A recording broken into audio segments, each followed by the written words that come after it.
He has plenty of Goliaths to deal with the initial mutas. Here comes a hefty load of mutas, and I think Kwanro is going to be in for a rude surprise seeing all of the turrets inside. Here he gets a glimpse of the turrets. He's looking around for some units he can snipe. No Charon boosters on those Goliaths yet, though. So, oh man, Kwanro is kind of trapping himself in here. He's going to lose a lot of Mutilas, but he is sniping some SCVs, finding a nice pocket back here where he can snipe SCVs. But he might be committing himself a little bit too much to this. Might be committing a little bit too much. Charon boosters just now researched, got done, but now the Goliath is being picked off one by one. Kwanro is still pushing his luck.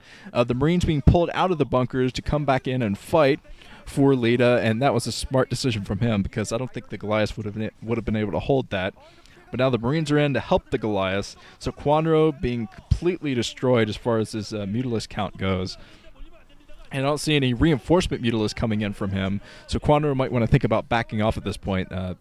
The reinforcement Goliath starting to pop out of the factories. There's an Overlord that was rally pointed to that position for some reason. I guess it was grouped up with the Mutalisk, and he kind of forgot to send it out back into no man's land, back to where the trimmer worms dance.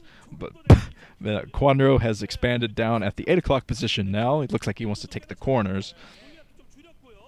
And this should be pretty easy for him to defend as soon as he gets his hive tech going, get some Nidus canals out there. Because one of the best builds to use against a mech build is just to expand everywhere, get expand happy, which I think is what Kwanro is going to do.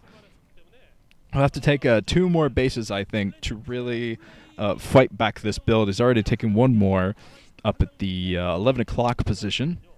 Here come the Mutalists trying to see what they can do. Not much, since the Goliaths are coming back. There was a scan of the Mutalist troops, so Leta would know where they are at all times. And he's getting out medics now. Leta, what are you up to? I think we're going to see Medic Marine and Goliath with tanks. The everything build. You gotta love the everything build. One of my favorite builds. But Goliath sneaking out yet again. Medic Marines from Leta. And he might try to end it from these 2 bases. Going for this much tech, he's pouring a lot of minerals, a lot of gas into this build. So he might go out, see what kind of damage he can get done with this. Kwanro is taking the 2 o'clock position now, so he is hyper-expanding at the moment. He knows, well, Leta's got a strong army, but he can't take down every single one of these hatcheries with one attack. He's got to keep his units together, and that'll give me time to group up units, get the upgrades going. Because at this point, that's what Kwanro's got to focus on. Against a mech build, got to focus on those upgrades. Depends on which unit you go for. Sometimes I've seen Zerg players go for double Spire just to get the amount of research they need for their Mutalists. But if you're going for Hydralisk as well, which it seems that Kwanro is, he's going to be researching from the evolution chambers. Okay, Kwanro's still hanging around. He doesn't have any upgrades for his Mutalist, but he does have +1 spines for the Hydralisk. But I'd say Carapace is the most important upgrade when it comes to fighting off mech. You got to stay alive against the siege tanks. There's a siege tanks ripping through the Hydralisk. So, okay, it looks like Kwanro is going to try to get a nice pincer attack. He has troops coming from all kinds of different directions.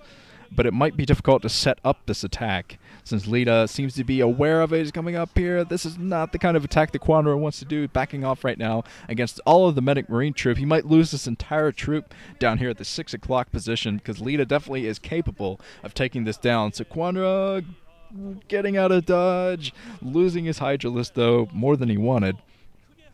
So he was trying to do a pincer attack, but kind of struck too soon, threw his cards on the table before Leta was not surprised by that attack at all. But now Kwanro has taken 2 new bases. Should probably think about putting down another one soon. I mean, that's how you gotta fight this back. Hatcheries all over the damn place. Let's see if he has anything down here to defend this 8 o'clock position. I don't think he has hive tech yet, so he wouldn't be able to throw down a Nidus Canal. We'll have to see down there. But there are some Hydralisks holding this high ground. Against Medic Marine, though, this is going to be very, very rough. Okay, Kwanro is coming in with a huge pincer attack. A lot of Hydras coming in now, and Mutalisks at the same time. Let's see if Kwanro can get this done. This is going to be close. Close, because the Medic Marines are going to be the deciding factor. Here comes Kwanro, coming from the high ground as well, fighting back the Goliaths. He's taken down most of the mech, but he wasn't able to take down the Medic Marines. Oh, being just slaughtered here down at the 8 o'clock position. I'm not sure what else he'll be able to do to protect this 8 o'clock base. He has nothing down here at all except for his drones, so he has to run those away as he comes in with reinforcements. But Leta is coming in with his own reinforcements to this 8 o'clock base. I see them streaming down to this position. So, wow, Kwanro is not in a great position down at the 8 o'clock. I would just sack that base and go for another one at the top of the map. But Kwanro losing a hatchery like this is kind of devastating to his economy at the moment. Spent a lot of minerals down there. He's going to lose a lot of drones as well. All the drones at the position going to go down, as Leta is still holding off the reinforcements down at the 8 o'clock. Not sure why Kwanro keeps pouring his reinforcements down here. I mean, his troops are not going to be able to do much. But is still running back, getting all of his Hydralisks killed down there. No drone saturation at the new bases, so Kwanro hasn't been focused on his economy at all. No drones at the 11 o'clock. He's just now getting his drones up at the 2 o'clock base, transferring some drones over to that 11 o'clock now. But he wasn't macroing up as heavily as he needed to fight off Leta. Now Leta is going to work on his third base. As he's doing the Doom push, the march. Here come the Nazis. The Nazis are marching in. They're the lurkers, completely unaware of the Nazis. Oh, man. So Leta is pushing in now. Finally, the lurkers are burrowed, but I think Leta is going to push his luck.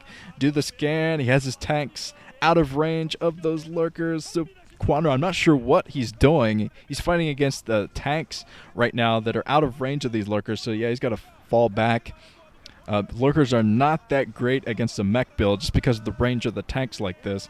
As you can see, every single lurker going down, and now Kwanro's chances are pretty slim. Oh man, that's a scary face from Leta. He is completely focused on this game now.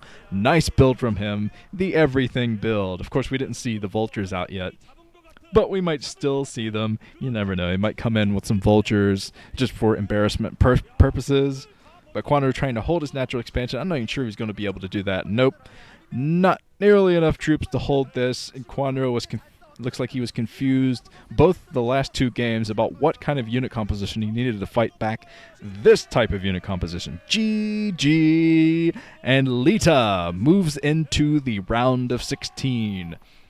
Hell, it's about time. But this has been Nuke. I will be back tomorrow for Pea Soup.